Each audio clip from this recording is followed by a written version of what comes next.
பாசிப்பயிறு குழம்புக்கு கொஞ்சம் எண்ணெய் ஊற்றி அதில் கடுகு உளுத்தம் பருப்பு வெந்தயத்தையும் போட்டுட்டேன். பாசிப்பயிறு வேக வச்சு எடுத்து வச்சுருக்கேன். ஒரு 3/4 வேக்காடு தான்.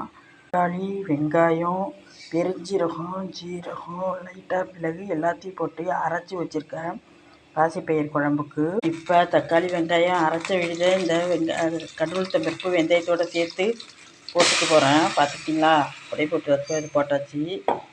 அப்படியே விழுந்துருச்சு. இது காலி ஆயிடுச்சா? இதை பாருங்கள், நல்லா வதக்கி விட்டுட்டு பாசிப்பயிரை எடுத்து போட போகிறோம். கொஞ்சம் கொஞ்சமாக பாசிப்பயிரை எடுத்து இதில் போட்டாச்சு.